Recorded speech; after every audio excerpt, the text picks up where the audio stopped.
The streets of Buenos Aires are packed with police cars. Their sirens are blasting. Armed officers are everywhere surrounding the Banco Rio building. The police commander grabs his radio, sweat running down his face. He's been here for hours, trying to negotiate with the robbers inside. His phone rings. It's the robber again. The same calm voice he's been talking to all day. "Hey, Commander, about that pizza. Make sure it's from that Italian place across town. You know the one? Real authentic stuff. Can't end a bank robbery on an empty stomach, right?" The commander stares at the bank windows. He can see the robber through his binoculars, just sitting there, legs crossed, like he's taking a business call from his office. Behind him, terrified hostages lie face down on the floor. "Listen, you've been in there for hours. Just let some hostages go. Show us you're serious about ending this." The robber laughs. "Serious? I spent 15 years in prison. This isn't my first time doing this. Don't push me, Commander. We'll let people go when we're good and ready." The call ends. The commander gives the order. They're going in. SWAT teams burst through the doors, guns ready. But what they find makes no sense. Just confused hostages, no robbers, no weapons, no money. Nothing. The commander walks through the empty bank, his mind racing. How did they just vanish? Then one of his officers calls out. They've found something behind a filing cabinet, a tunnel, and next to it, what looks like a bomb. But this is just the end of the story. To understand how these robbers pulled off the biggest heist in Argentina's history, we need to go back. Back to 1 year earlier, when a guy named Fernando walked into his therapist's office and said something crazy. "I want to rob a bank, but not just rob it. I want to make it a masterpiece." Fernando wasn't your typical bank robber. He was an artist, spent his days painting and smoking weed, never stolen anything in his life, but something changed in him. Every day he'd walk around Buenos Aires looking at different banks, not like a criminal casing a target, more like an artist searching for inspiration. Then he found it. Banco Rio, sitting there in one of the richest neighborhoods in the city, the kind of place where people keep millions in their safety deposit boxes. Every day, Fernando would sit in the cafe across the street watching, learning the routines, the security guards, the delivery trucks, the customers in their expensive suits. But Fernando knew he couldn't do this alone. He needed help. That's when he remembered Sebastian. They'd known each other for years. Sebastian was this genius with machines, could fix anything, build anything. Fernando knew most people would laugh at his idea, but not Sebastian. "You want to rob a bank?" Sebastian asked when Fernando told him. They were in Sebastian's workshop, surrounded by half-built machines and computer parts. "You smoke too much weed, man!" "I'm serious," Fernando said, "but I don't want to just run in with guns. That's amateur stuff. I want to do something no one's ever done before." Sebastian put down the circuit board he was working on. "Keep talking." Fernando pulled out his phone, showed Sebastian the pictures he'd taken of the street outside Banco Rio. "See these? Every 10 meters, there's a sewer entrance, and I went down there. There's this massive tunnel running right under the bank, 6 meters wide." Sebastian's eyes lit up. He was starting to see it too, but they still needed more people. You can't pull off something this big with just an artist and an engineer. That's when Fernando heard about this guy they called the Doctor. Not a real doctor, more like a guy who knew guys. Someone who could connect you with the right people for the wrong jobs. Finding him wasn't easy. Took Fernando weeks of asking around in places where you don't want to ask too many questions. The doctor listened to Fernando's plan. Didn't laugh, didn't call him crazy, just nodded and said, "I know some people, but remember, the more people who know about something, the more chances it has of going wrong." The first guy the doctor brought in was Beto. Ex-con, knew his way around weapons, but more importantly, he had a truck he could sell to help pay for everything they needed. The second guy was Luis, fresh out of prison after 15 years, the kind of guy who could talk his way out of anything. Now Fernando had his crew, but getting them was the easy part. The hard part? That was still to come, because robbing one of the biggest banks in Argentina isn't like stealing a candy bar. One small mistake, and they'd all be spending the next 20 years behind bars, and the clock was ticking. Because every day they spent planning was another day something could go wrong. Another day someone could talk to the wrong person. Another day for one of them to change their mind. But Fernando wasn't worried about that. He was worried about something else, something none of them knew yet. He hadn't just found a way into the bank. He'd found a way to do something that had never been done before in the history of bank robberies. The crew got together in Sebastian's workshop. The place smelled like motor oil and cigarettes. Fernando laid out everything he knew about the bank on an old workbench. The sewer tunnels, the vault location, the security cameras, but they needed more. "We need the bank's blueprints," Sebastian said, tapping his fingers on the workbench. "Without them, we're just guessing." Luis, the ex-con, cracked his knuckles. "Leave that to me. Nobody asked how he'd get them. Sometimes it's better not to know." A week later, Luis came back with the blueprints. They spread them out on the table. That's when they saw their first big problem. The vault had heat sensors. Move 1 foot inside, and alarms would go off everywhere. Fernando had an idea. He bought a thermal camera and started testing different ways to hide body heat. He even tried making suits out of sleeping bags, but nothing worked. They couldn't fool the sensors. "This is impossible," Beto said one night, ready to give up. But Fernando wasn't listening. He was staring at the blueprints, his mind somewhere else. "What if," Fernando said slowly, "what if we don't need to fool the sensors at all?" Everyone looked at him like he was crazy, but Fernando had figured something out, something big. "We've been thinking about this all wrong. Everyone tries to break into banks at night when they're closed, but what if we go in during the day? What if we make it look like a regular robbery, but really—" "We use the tunnel to get out," Sebastian finished, catching on. "While the police are outside thinking they got us trapped." It was perfect. The police would never expect it. Nobody had ever done a robbery like this before. But they needed more than just a plan. They needed tools. Sebastian got to work. He built something they called the cannon, a tool that could crack open safety deposit boxes in seconds. They modified a van, cutting a hole in the bottom so they could pop up through a manhole cover and escape. But the biggest question was the weapons. They needed guns, or at least that's what everyone would think. Beto had an idea about that. A way to make the robbery look more dangerous than it really was. For months, they worked on the tunnel. Every night, someone would keep watch on the street while the others dug. The work was slow, hard.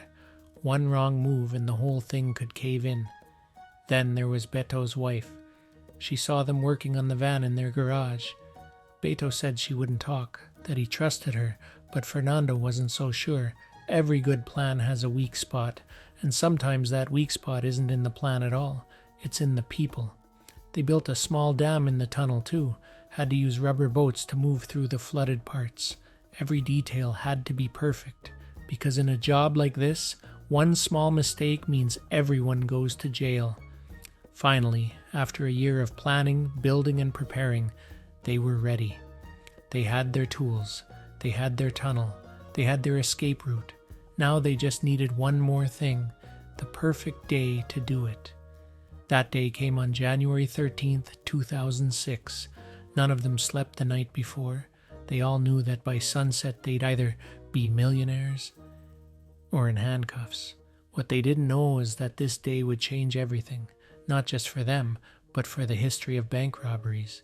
Because sometimes the perfect plan isn't so perfect after all. The morning of January 13th was just like any other at Banco Rio. Customers doing their banking, tellers counting money. Nobody knew what was about to hit them. Sebastian was already in position, hidden in the tunnel next to the wall they'd marked. Above him, Fernando, Luis, and Beto walked into the bank like regular customers. Then everything changed. They pulled out their weapons. Luis shouted for everyone to get down. The bank guard ran to his security room and locked himself in, calling the police. Exactly what they wanted him to do. Outside, police cars started showing up, sirens everywhere.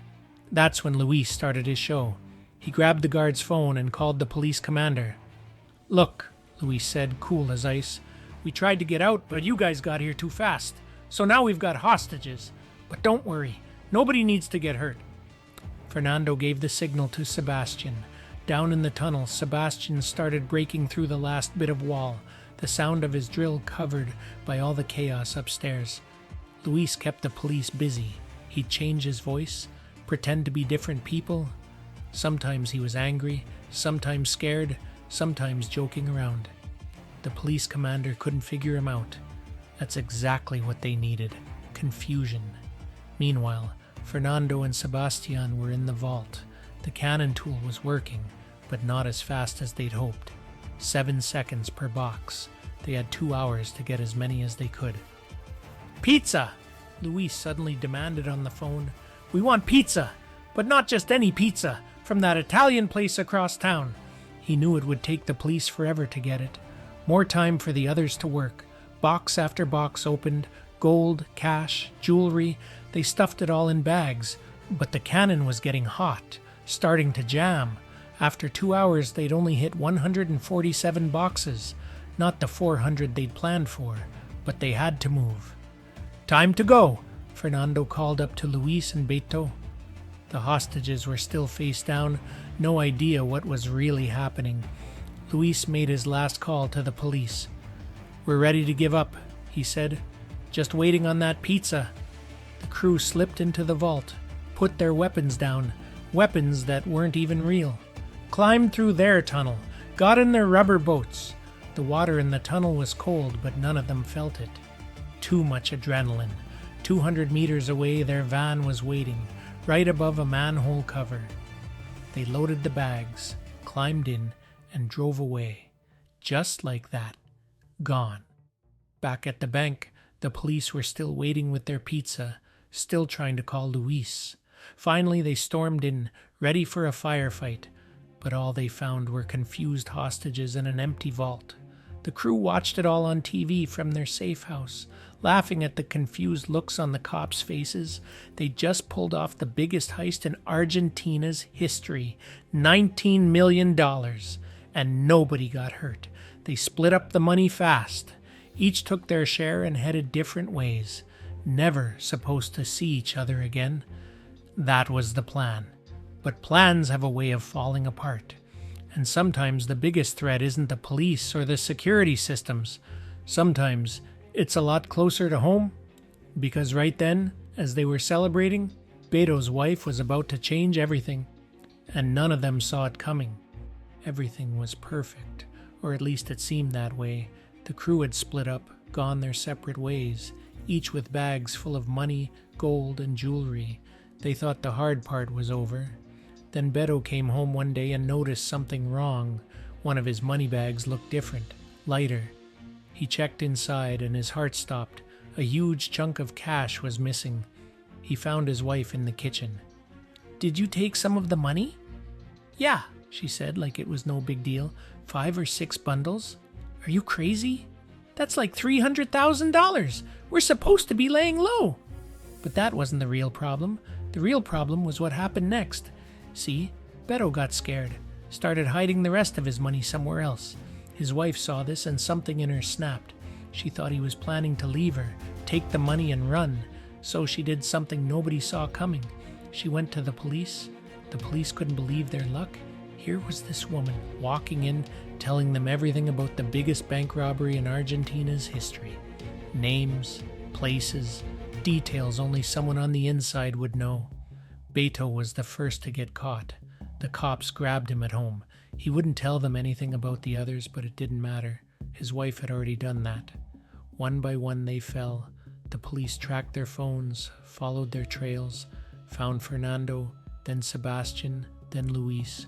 All that planning, all that work, gone because of jealousy. But here's the weird thing. The police never found most of the money. The crew had hidden it too well.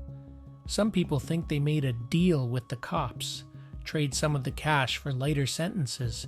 Others think they've still got it stashed away somewhere. Nobody knows for sure. When they went to court, something else came out. Those scary weapons they used to control the bank? All fake.